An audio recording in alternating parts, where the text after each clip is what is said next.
the International Space Station. It will be the biggest and most technologically challenging structure ever to orbit the Earth. But after 15 years of struggle, only a fraction of the station's modules are in orbit. Of the 16 countries banding together to make this dream a reality, 2 have a history of fear and distrust.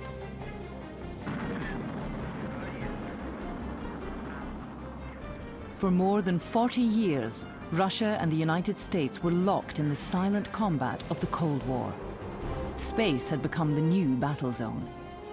The winner would stand triumphant in the eyes of the world as the leader in rocket technology, vital to exploration and to war.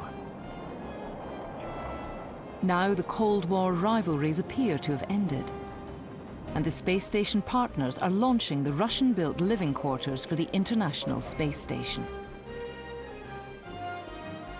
Political maneuverings and economic recession have continually brought the program to the brink of collapse. For the partners, keeping their commitments will be the biggest challenge.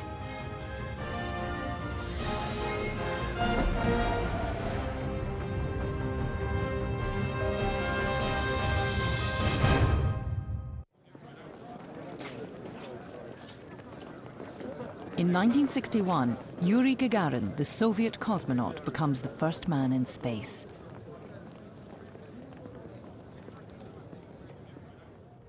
That's one small step for man,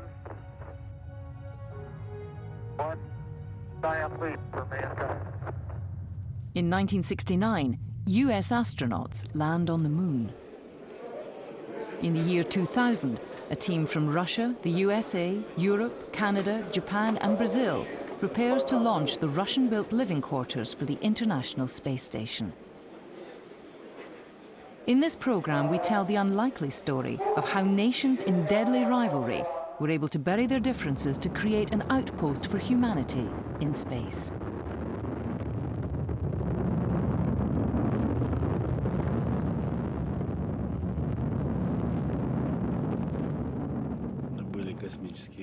We've had spaceships before, the Mir or Soyuz, but this is pure science fiction. It's a gigantic complex. July 2000 saw the successful launch of the Russian module. That was a most amazing moment for us. This was the element that had been holding everybody up for 2 years, basically. So yes, it was a very exciting day for us, and we were absolutely delighted with the launch, which was perfect. Now the International Space Station would be able to take on crew. But behind the facade of international brotherhood and unity, there is a sense of hurt pride amongst the Russians. Even the man who built the module, Yuri Grigoriev, didn't mince words. I don't care what you call it. This is a Soviet-Russian space station.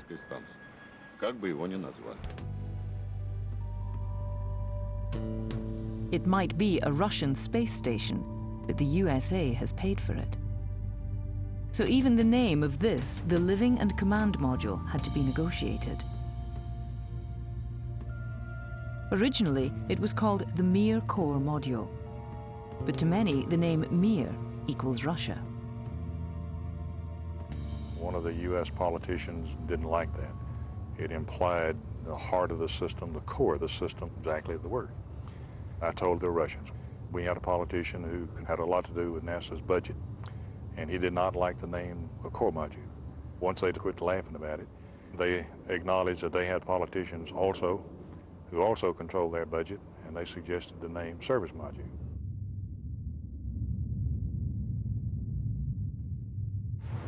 So the core module became the service module, though in practice it carries all the functions of the station.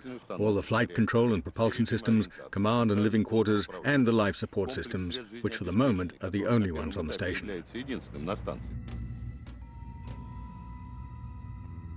The space station is scheduled for completion in 2006. It will include not just Russian and American modules, but also European, Canadian, Japanese and Brazilian ones. Scientists from all over the world will have a permanent laboratory in space to live and work.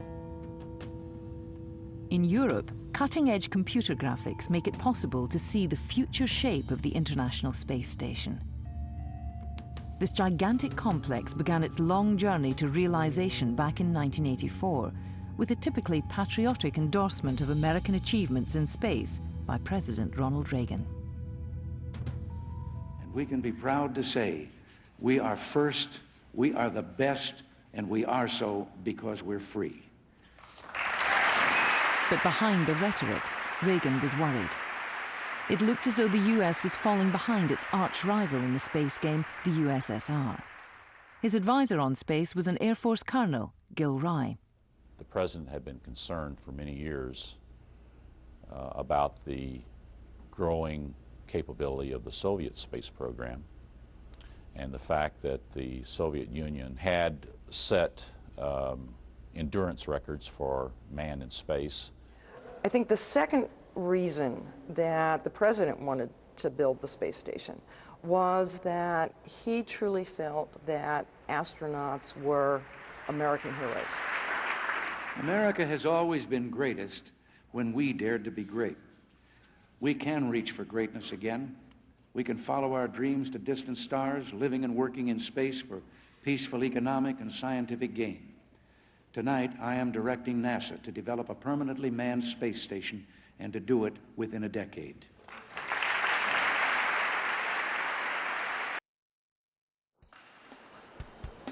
Ronald Reagan wanted the International Space Station to be a joint effort of the Western Alliance. In 1984, he sent his space ambassador, Peggy Finarelli, to Canada with an invitation to join the venture. Since the 1950s, the Canadians had married their space program with the USA's, participating in all the great projects from the early satellites, the Apollo moon launch, right up to the space shuttle. They built the shuttle's remote manipulator, a robotic system dubbed Canadarm. Canadarm would give Canada a chance to put their own astronauts into orbit. The technology that had been developed by Canada that had gone into the Canadarm had a lot of spin-offs. It was being used in remote handling situations, nuclear industry, that type of thing. They knew they wanted to take the next step. So far, so good. The Canadians would be responsible for the space station's robotic arm. The next generation in robotic technology, it would be key to the process of building the station itself. Finarelli's next target was Japan. Japan had not been involved in any manned space programs. They had opted not to participate in the shuttle program, and they realized that they needed to get involved in space station if they were going to take that next step into manned space programs. When Finarelli arrived at the Japanese space agency, NASDA, they had already begun work on Japan's contribution. Dr. Yasushi Horikawa is the space station program manager. I think at that time, Japan's space program is a rather premature phase. We didn't have a H2 launch vehicle at that time, but looking towards the future space program, it is indispensable for Japan. The Japanese saw space station as a way to catch up in the space game. Their enormous industrial machine would become competitive with the leading aerospace companies. So the Japanese had made the political decision as soon as the invitation was made. In fact, probably before the invitation was made. Europe had already demonstrated extensive capabilities in the manned space area. And so they needed to believe that this was going to further their individual goals, their individual programs, because they had a quite sophisticated awareness of what they wanted out of space. Europe, even more than Canada, had been in the space game for a long time. Britain, France, and Germany had national space programs.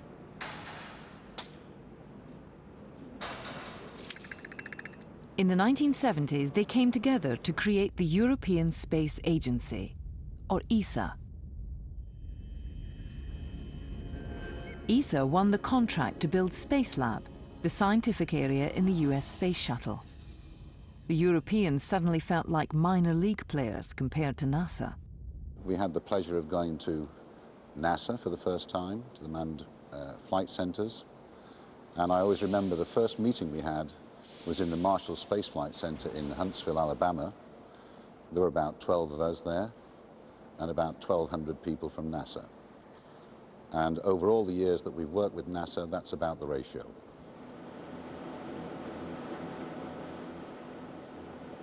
Dr. Ulf Merbold, a German physicist, became the visible symbol of Europe's cooperation with NASA. He was the first non-American ever to fly on the space shuttle. I mean, there might be a little risk of implosion or something like that. When we finally started formally as staff members of ESA in 1978, there was absolutely no flight experience in Europe. The only ones who had experience in manned spaceflight were the Russians on the eastern side and the Americans on the western side. That was the time when the Cold War was still going. So for us, the only place to learn all the things you should know as an astronaut was NASA. In 1983, Merbold took his first flight on the shuttle, putting Space Lab into operation. It was the largest international cooperation they'd ever done on the shuttle program. It was a 10-day mission, and we landed in December, of course. I came back to work early in January, and my boss at that time said to me, "Frank, I'd like you to go and have a look at the Columbus program." The Columbus program was to be the next generation microgravity laboratory after Space Lab. It would be Europe's contribution to the space station, if they could agree terms. Europe had lost almost $1 billion on Space Lab, so they were wary of committing to an even bigger program. NASA's troubleshooters decided to make a splashy pitch to Europe's leaders. They did it in London. Gil, Ryan, and I went over on a Air Force cargo plane carrying a model of the space station. Heads of state came out and viewed the model, and with Prime Minister Thatcher taking the lead, asked a lot of very interesting and very good questions. Mrs. Thatcher saying, and Ron, I understand that this could be very useful. And our president saying, yes, Maggie, it will be very useful. It was also expensive, at least $8 billion. For perhaps the only time, Mrs. Thatcher said no to Ronald Reagan. The UK would not take part in the space station, but the rest of the European players were at least prepared to enter talks. Multi-billion-dollar contracts and thousands of jobs had to be divided up among the partners. For the next 4 years, Peggy Finarelli crisscrossed the globe trying to hammer out an agreement acceptable to all sides. It was challenging and rewarding. Really excited to have been involved in the negotiations. Best 5 years of my life, maybe.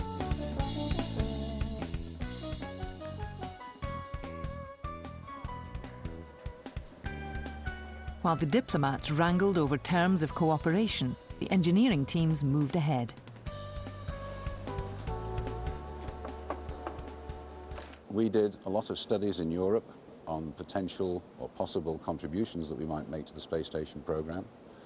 We had a lot of meetings with NASA, of course, during that time. We also met our Japanese and Canadian friends. And all sorts of ideas, some of them wild, some of them less wild, were dreamt up. Would it fly forwards? Would it fly looking down? Would it spin? Would it be like a toroid that rotated to stabilize itself? All sorts of different configurations were being dreamt up. In this, their first foray into manned space, the Japanese had applied their engineering culture of miniaturization. So where NASA had separate modules and exterior testing platforms, Japan did it all in one: module, platform, and robotic arm.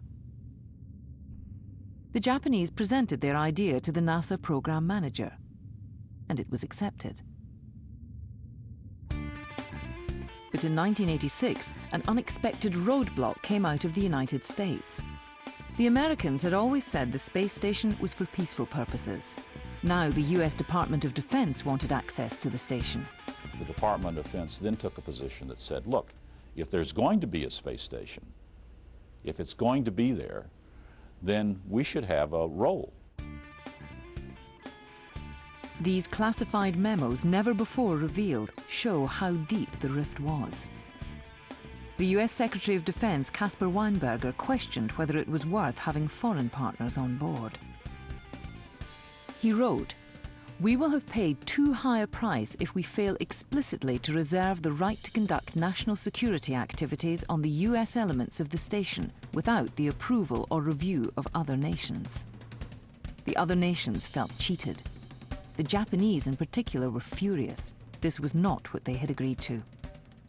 As for the military program, the military aspect was very much nervous in Japan.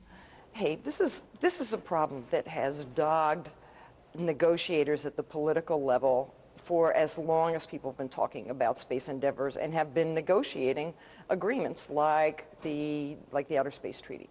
And always we have all agreed to disagree, I guess is the best way of saying it. We all have committed ourselves to the peaceful use of space. We just define peaceful slightly differently. We wouldn't be putting weapons on the space station program. We would, however, the Department of Defense, however, would be using it for research, for defensive type applications. Peaceful uses. Even America's closest ally, Canada, didn't buy that argument.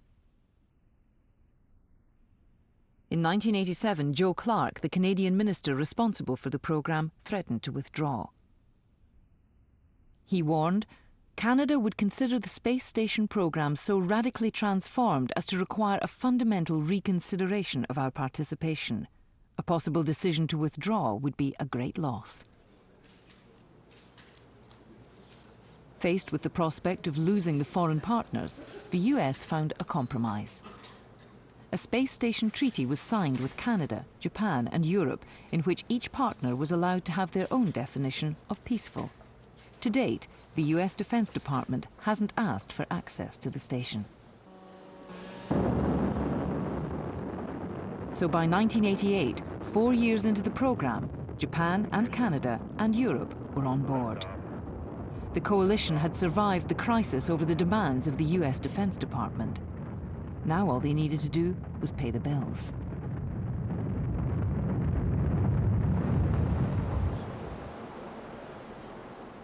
This is Envisat, one of the biggest satellites ever built. Envisat will map environmental changes on Earth. It's going through its final polishing at the European Space Agency before being launched. Envisat began life as the European Polar Platform, which was part of the International Space Station. But when economic recession struck at the end of the 80s, space agencies had their budgets slashed. And at that time, NASA decided to split their Polar Platform away from the space station program, and we followed shortly afterwards. The budget crunch was unrelenting. Space Station was in trouble.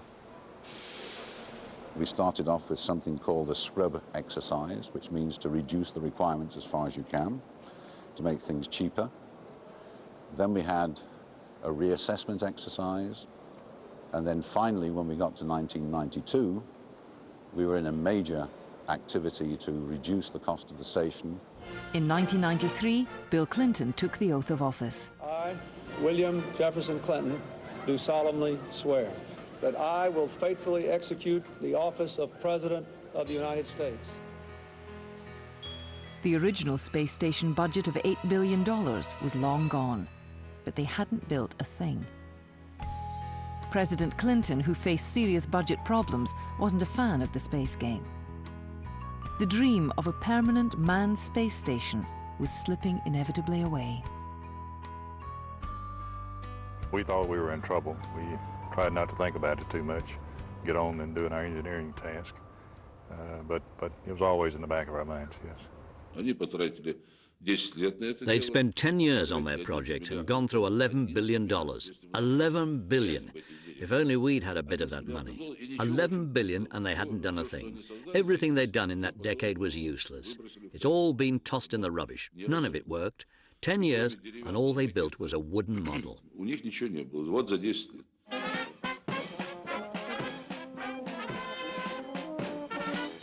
Ironically, it was the old rivals who came to the rescue of NASA. Without the Russians, space station would have died. Here in Star City, Moscow, center of the Russian space program, they're performing a ceremony that dates back 30 years since Yuri Gagarin first flew in space. After spending 6 months in the Mir space station, the crew of cosmonauts is being welcomed home.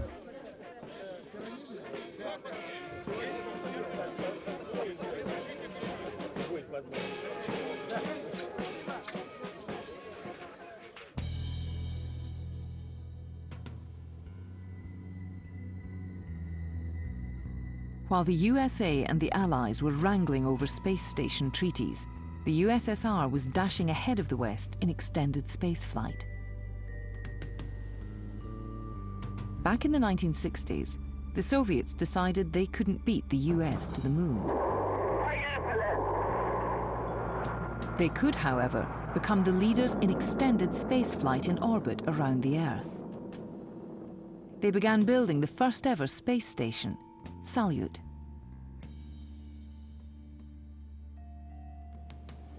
Valery Rumin, who would later set a record on the Salyut station, was one of its designers.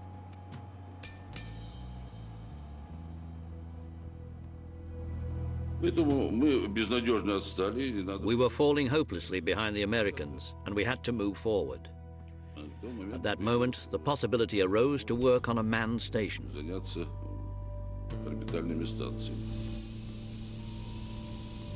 The Soviet team was under orders.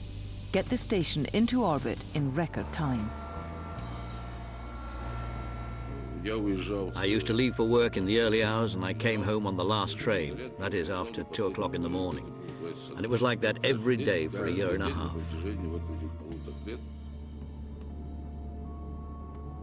From Salyut to Mir, the Russians managed to create a relatively simple space station. It might have been cramped and uncomfortable, but it worked. And with each flight, the Russians were gaining massive experience on how to keep humans alive in space. The US and the Allies could only look on with envy.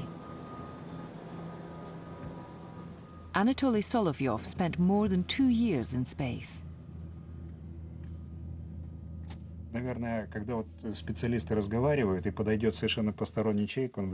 we talk to each other, no outsider could ever understand us.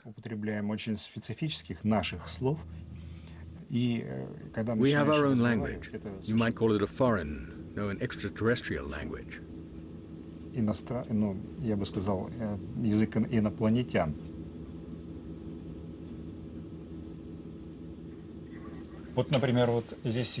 For example, behind this panel, there's the SRWC. I might say to Mission Control, I'm turning on the SRWC, or turning off the SRWC.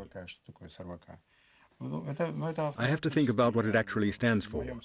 It means the System for Regeneration of Water from Condensation, SRWC.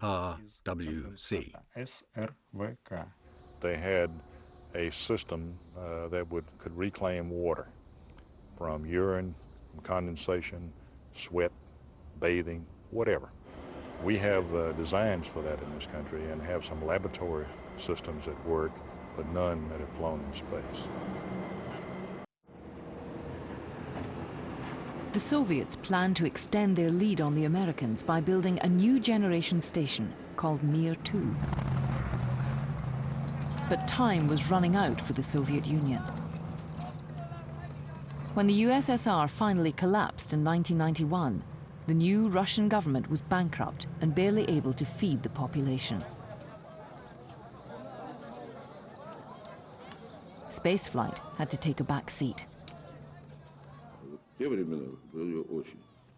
Those were hard times, very, very hard. Basically, we'd been abandoned. We weren't getting any money at all. Nothing.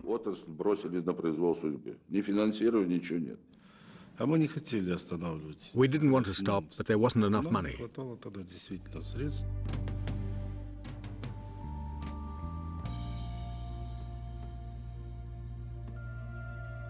With the collapse of the Soviet Union, all the USSR's accumulated expertise in rocketry was up for grabs. Anybody interested in advancing in the space game flocked to Moscow. We wanted to explore the possibility of cooperating with the Russians, and the very first activities that I ever did with a Russian company, it was Energia, was to work on possible cooperation on Mir 2 station. Ulf Merbold, the first European to fly on the US space shuttle, was sent to Russia. The West was worried that the collapse of the Russian space program threatened world peace. Merbold learned alarming facts about the Russian company that ran both the Russian civilian space program and Russia's arsenal of nuclear missiles. The big boss pointed out that not much earlier he had 30,000 engineers on the payroll.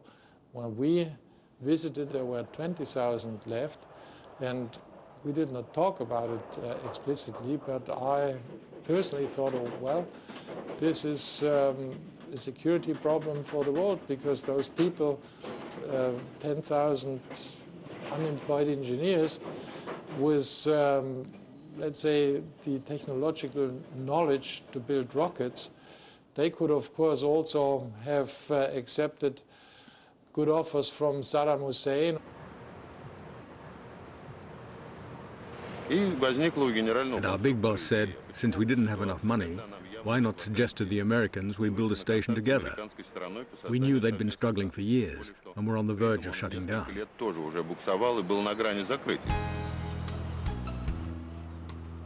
The Russian proposal fell on fertile ground. This was exactly what the new administration in Washington wanted, the Russian rocket program under international control. They decided they would finance a space station, but only if the Russians joined the coalition. The US Vice President Al Gore signed a multi-million-dollar deal with the Russian Prime Minister Chernomyrdin to keep Russian space workers at home. We were in the lead, and that was the main reason why we agreed. Why should we waste resources when we can save so much by working together and achieve such good results?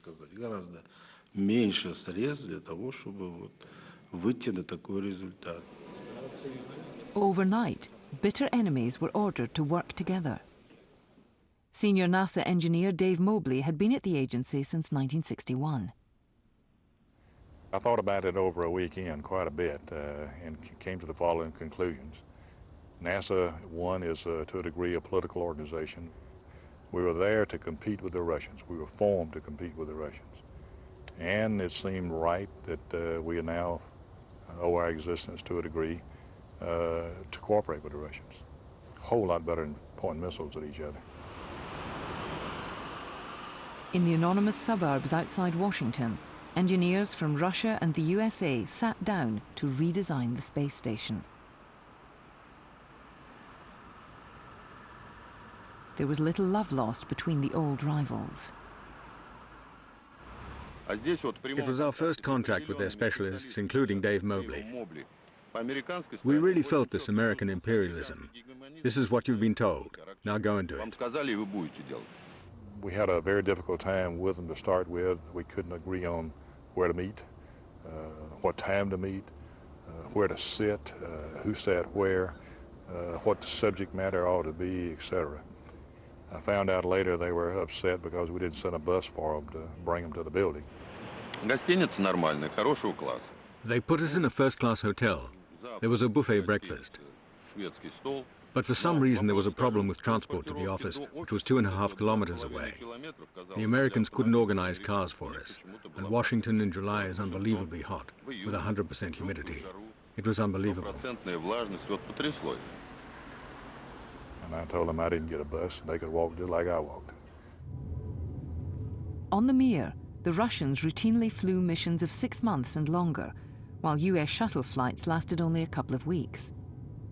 The Russians had learned how to keep their astronauts alive and happy month after month. The US team asked them how they did it. How did they clean the air? How did they take the toxics or whatever might be in the air out? How did they control condensation long term? How did they control things like mold or mildew growing long term? Of course, we wanted to understand the effects of long-term space on people and the crew. And what did they tell you when you asked these questions? How much are you willing to pay for it? In time, though, the best engineering minds of these two proud nations got down to work redesigning the space station. And they discovered they had more in common than they realized. In the beginning, it was a complete nightmare, because they didn't understand us and we didn't understand them. At the end of the day, though, we're engineers, and so are they. So we gave a little, they gave a little. When you get past all of the politics and upper management down to engineering working, talking about an engineering problem or an engineering system, we speak common languages. A month later, they presented plans to the other partners for a new space station, now with Russian modules. They came up against an unexpected problem. They had put the Russians side by side with the Japanese. There was a lot of objections from the Japanese that were not technical objections, exactly. The direction of our module, attached direction was changed, and also orbit inclination was right more higher angle. Of course, that impacted somewhat. And after the meeting, we found that they were angry, still angry, because of the islands that Russia had confiscated during World War II and had not given them back to them. And they objected to having their module side by side with the Russian module. The redesign team had made a big political error. The design was rejected. So my friend and I, named Chuck Daniels, and I went to Hamburger Hamlet in the underground in Crystal City to have dinner and drown our sorrows. We were proud of our work. And during the beer portion of the night, Chuck began drawing on a barroom napkin and came up with the configuration that was the start of the configuration that we know of today. It's the only example I've ever seen of barroom engineering, although I've heard of it, but I've never seen it. This time, the Japanese module was next to Europe. Space station was back on the move.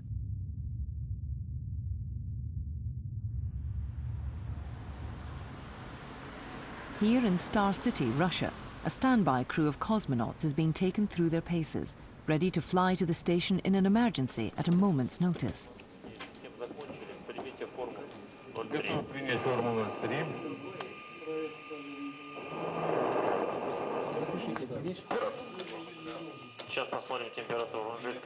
In orbit, their lives will depend on their spacesuits. The European Space Agency worked with them on a new model.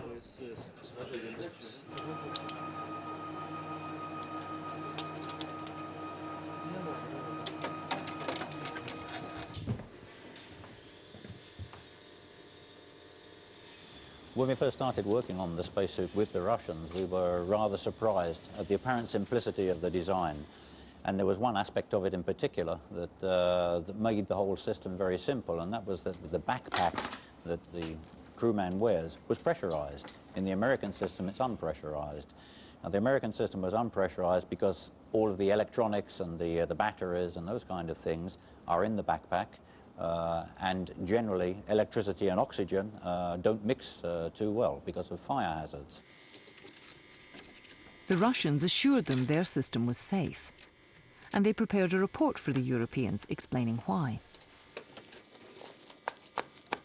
And so we asked our safety experts to have a look at this document. And what they told us was, number one, this was probably one of the best engineering safety analyses they'd ever seen, and number two, it would fail all of the ESA requirements because it hadn't been done in the way that we were used to. And that was one of the fundamental lessons that we were able to learn from the Russians. There are more than one way of doing things.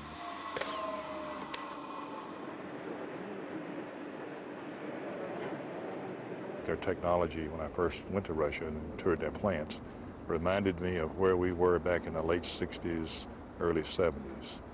A lot of brute force, which is not bad. It's good, I think. Americans and Europeans, long used to using computers, were surprised at how the Russians designed their cutting-edge space technology. They would do a conceptual design, a bunch of ideas, and they would build a model immediately. And they would check where the good points and bad points were, go back and do a little bit more design and build another one, and build another one, and build another one, and literally to build 10, 12, 14 different development models of whatever. International crews, Americans, Canadians, Russians, Japanese and Europeans began flying practice missions on both the US shuttle and the Mir. Members of the US Astronaut Corps, many of them former fighter pilots, found themselves on their way to Russia. They lived in the Space Center, Star City, a military compound which was so secret in Soviet times, ordinary Russians didn't know where it was.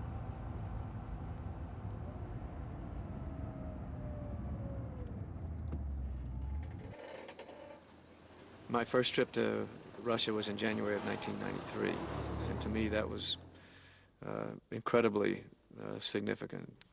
It just felt like walking into this huge history book that had been closed to us for so long, and being able to thumb through the pages and see things that I'd only seen in scratchy films or in a few newspaper photographs. And to actually see in person these places and these people and where so much had happened in the past just really affected me.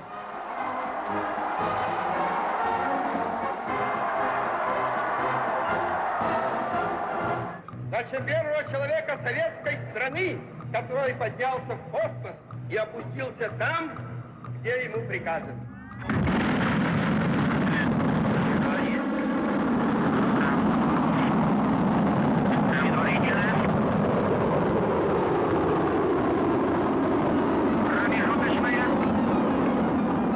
Of course, I had studied a lot about their weapon systems and their military professionally in the Navy. So coming to Moscow for the first time was a very emotional experience for me.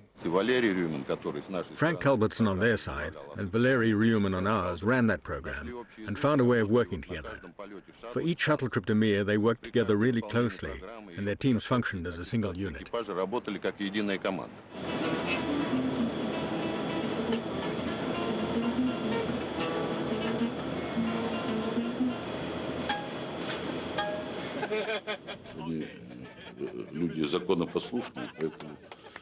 The Americans do things by the book, much more than our boys. If you tell them to run, they won't deviate an inch. But our boys will start asking questions. Why not this way? Why not that way?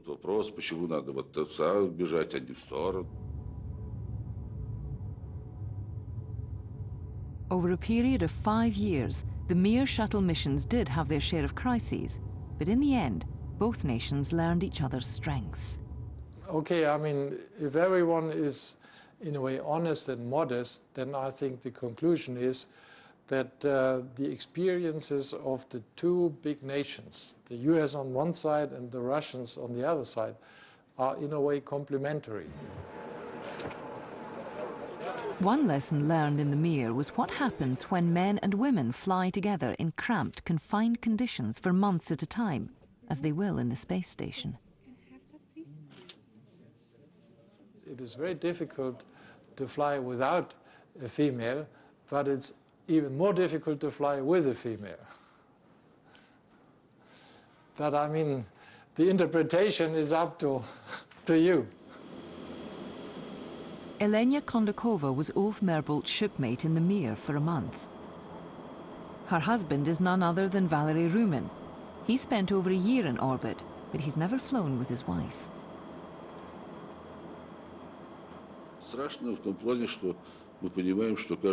I do worry about the dangers, the risks, but I don't have any other worries, because the activity that everybody is always so interested in is much easier to do on Earth.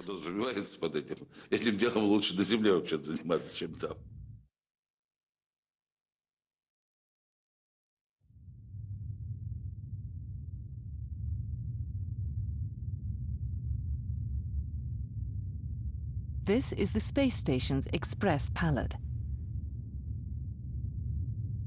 It's being built by the newest member of the coalition. Since 1997, a new continent and a new hemisphere have joined the space game. Colonel Marcos Pontes of Brazil has been training in the USA to join a future space station crew.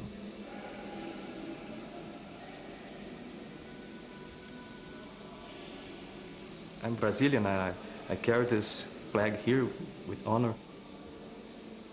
It's a big responsibility, you know, to represent a country and maybe a continent. This is the high-tech face of industrialized Brazil that outsiders rarely see. The aerospace company Embraer builds airframes for many of the world's leading airlines, as well as the Brazilian elements of the space station. For an emerging economy like Brazil's, the space station is an investment in the future. I think the International Space Station will be a very good opportunity for our country. We have to think about education, we have to think about schools, think about technology. It will be a long time before the next Brazilian flies. By agreement, at any given time on the space station, there will be 3 American astronauts, 3 Russians, and only 1 other. It'll be very important to include people in the right proportions, and that's all very political of how, you know, what the formula they use for who flies when and how often and for how long. But all we do is we take the crews that we're assigned and we figure out a way to work together. And to me, that's one of the most enjoyable parts of this program, is being able to take people from all around the world and figure out how to make a team, both on the ground and in space. With so many countries sharing the station, new questions arise. Who owns the discoveries and the products that are developed in space? It is quite clear that if you perform an experiment in the European module and it is performed by Europeans, then this is in principle also a European experiment. There is some kind of obligation that after 1 year data should be accessible to all the partners. However, for commercial projects, there are arrangements that you can keep some of these secrets. So that's, in principle, a good deal. With the International Space Station, we've begun to navigate new frontiers in science research. We have also crossed into a new era of international politics and commercial exploitation of space.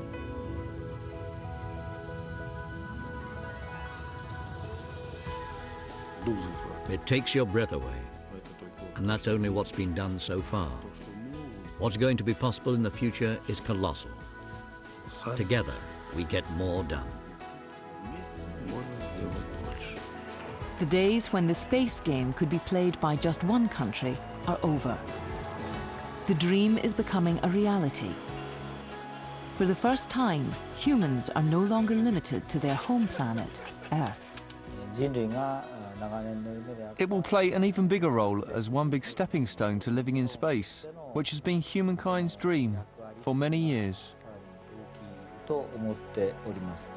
May your international teamwork be the dawn of new human discovery.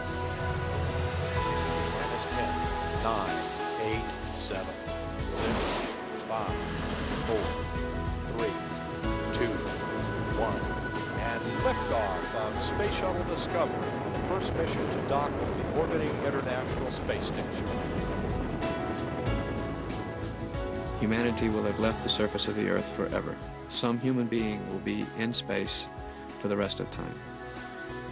Somebody will not be on the surface of Earth, they'll be in space.